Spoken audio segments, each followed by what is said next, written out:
Good morning, community, and welcome back to another Keeping It Real with Dr. Nita podcast. I am your host, Dr. Nita Blight Wilson, founder and CEO of Dr. Nita Enterprises.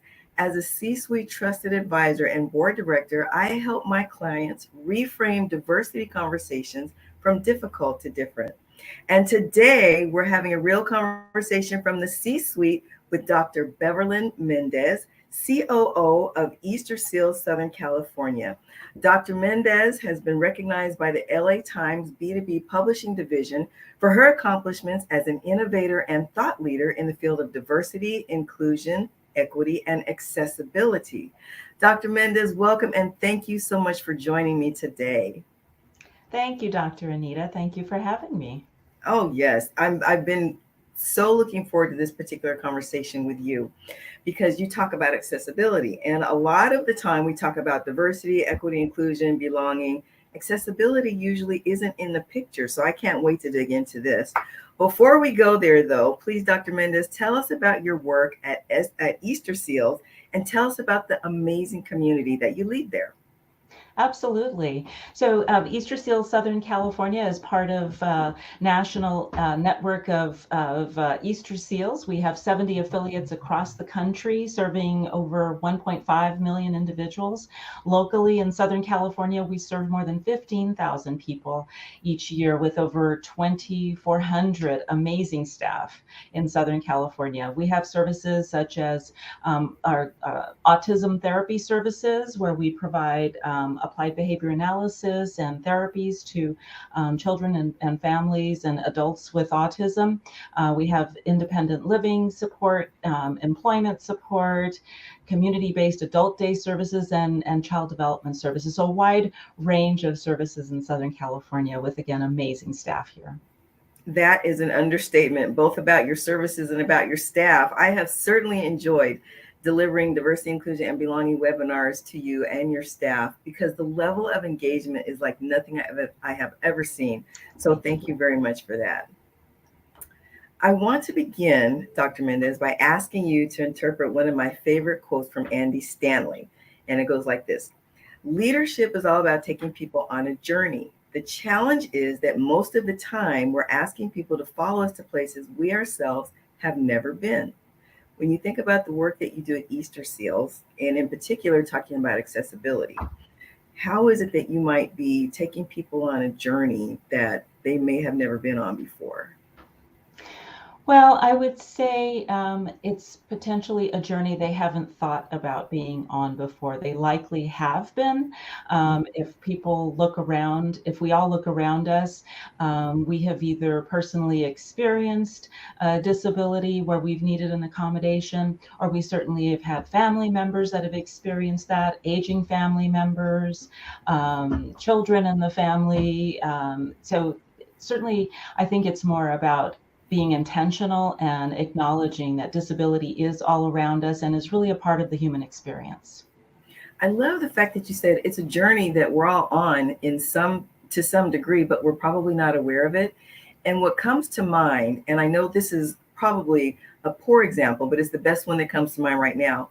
The times that I have had surgery and I'm temporarily not able to do what I'm used to do, I notice that I move differently. I notice what I can and cannot do. But most importantly, after having gone through that experience, my awareness is heightened. So if I see someone walking a particular way, to me, it's like, oh, I wonder if this is what they've experienced. So again, although it's not the same as being in a permanent state, it, to your point, allowed me to think about, wow, well, what is it like for some people who don't get a chance to come back to a state that they're accustomed to previously? Am I making sense? Yes, it certainly makes sense, Dr. Nita. And again, it's that awareness and knowledge and being it raises your level of empathy to understand what a person may go through on a daily basis. And when it comes to activities of daily living, how that impacts us, how it may delay certain things, and how changes like the pandemic and being able to work remotely may have been a benefit for people with disabilities. It certainly leveled the playing field. We all needed accommodations. We all needed to learn to work differently. And for people with disabilities who may have transportation challenges, people who use public transportation, it to talk about quality of life changes, to be able to just get to your office within your home and work, just really raise the level of life quality for people. You know, your comments just remind me of the fact that you're right. It's awareness that we don't have. And in my work, I always talk about the fact that I feel like I've done my job if I help you raise your awareness just by 1%, and that you continue to have your awareness raised by 1% every day. I remember just recently reading an article talking about the fact that the pandemic was beneficial because someone no longer had to get up at 5 a.m. to do what they had to do to get to work at 8 a.m., even though it maybe have been only a 10-mile commute. And so when we think about that and recognize that, it's just important to stop and pause and think for a minute. One of my previous employers, before I started my practice, annually, they would have executives work with an organization that would cause them to walk in the shoes of what it's like for a person who was perhaps in a wheelchair, or for a person who perhaps was hearing challenged, or whatever the case may have been. And then they would come back in front of the entire organization and all hands and talk about how eye-opening that experience was. Do you offer things like that for individuals in any way, any kind of program where there's a partnership? You know, we've talked about those, and we have done those in the past. And I have to be honest, what I hear from people in the disability community is to be careful with exercises like that, because you get to do it and then you get to walk away from it. And does that really give you an example of what it's like to live with a disability? So I think there's mixed reactions about it. We have not done that in quite some time locally, but we're always open to looking and trying and seeing where things are today, particularly and you know, I think what you'll hear me say repeatedly is with the voices of people with disabilities. What do they say about those exercises, and how do they feel about it? So we're open to hearing and learning always. I appreciate that candor and that insight, because this is part of the challenge, I believe, in people not necessarily wanting to talk about accessibility, because there's an awkwardness. Well, I want to be polite, but I'm not sure whether or not that's the right thing to do. So to hear that comment from you, I think is very, very helpful for the audience. Is there anything else that you'd like to say in particular to that? Because I don't think people see it as that. I think they see it as trying to broaden their perspective. And it goes back to something that I'm always talking about, being very, very careful to mention to manage the intention of your words and actions with the impact that your words and actions have on people. I think there's a connection there. Yeah, I agree. And I think, you know, again, it's important to ask. And of course, we'll never get the same answer from different people. So there's always varying perspectives. And I think it's just important to keep an open mind and open heart, and to listen to our staff, our associates, and people with disabilities. That there's a very active disability community in terms of advocacy, and they can be that community can be really outspoken, and their voices are important, and they help to guide us. But at the same time, we don't want to be afraid to talk. We don't. That would be something we all want to advocate for, that we do just give it a try, because even you'll hear me say people with disabilities. So that's what we consider person first language.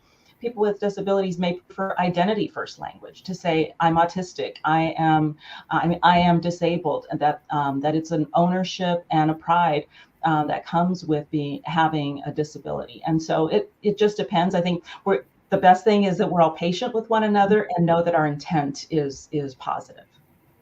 Let me ask you this. There is some sensitivity around either using the word disabled or saying differently abled. What's the preference? It depends on who you ask. Again, I think that what I hear and read in the disability community is to be cautious about what's considered to be ableism, that we surround our language around ability, and that ability be the first thing that is there, and that disability becomes a negative. So we want to be cautious about that, and not shy away from using the word disability.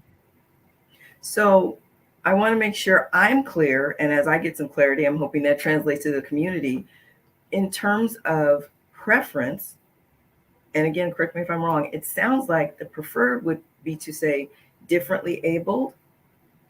I would say not actually. I would say disabled. Just own it. Let's own it. The word is there. Disabled is what's used. It's the common language. We could, if we said differently abled, if we say ability is the primary, that's considered to be ableist.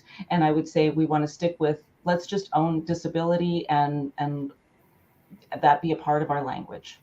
So for someone who's not familiar, disabled is okay. It's not going to be seen as offensive. Correct. Wow. That's great. That's now I say correct, but again, I can never speak for everyone. Some people may prefer differently abled and some disabled people may prefer that. You can never meet the needs of everybody at all in one swath, but I think if you look to the disability community and disability advocacy community, the primary approach is, let's just use the word disabled. I'm spending a little time here because in the monologue for the month where I was talking about having you with us, we talked about rose-colored glasses and the different terms around that. And one term was not wanting to talk about something for fear that we or someone else will become uncomfortable. So I think it's important that we camp out here a little bit, at least for myself. I want to make sure that I'm clear that I'm not making someone else uncomfortable when I'm trying to bring them into a conversation. And disabled is okay. Yes. Okay.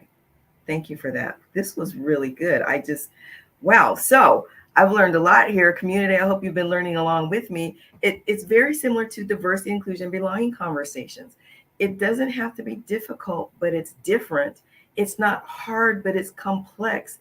And again, it's all really about the relationships that you build so that you can get to know people as individuals and find out what language is comfortable for them. Did I get that right, Dr. Mendez? Yes, absolutely. Okay. All right, very good.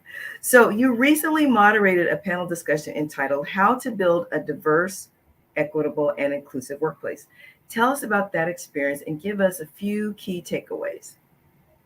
Absolutely. What a tremendous honor that was to be part of that community, in particular for the day with the panel. I would say the synergy and positive energy from DEI and A professionals is just tremendous. And it was so exciting to be in the room and feel that power. There's tremendous leadership there. People want to share their knowledge and their resources and want to have an impact beyond their own companies, which is exciting to see. And there's been a lot of exchange and engagement subsequent to that panel. I would say people come to that work with a variety of personal experiences that they are willing to share that really show how it's shaped them as an individual and their professional life. And then lastly, I would say it was exciting to see that disability is becoming part of the conversation and that disabilities are being recognized as part of a diverse workforce. And there's room for conversation about disability. So I appreciate leaders like you focusing on disability inclusion. Well, I appreciate you educating me and my community. It's very much appreciated.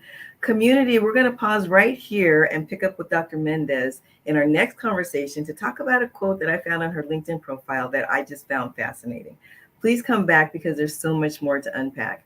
In the meantime, if you'd like to hear this real conversation from the C-suite with Dr. Mendez again, or any of my past broadcasts, please go to my website, drnita.com, and at the top of the landing page in the center, you'll see the link to all my podcasts. Please remember to follow, like, and share. And if this podcast helps you to reframe diversity conversations from difficult to different, please tell your network. Until next time, this is Dr. Nita reminding you to stay blessed and keep it real.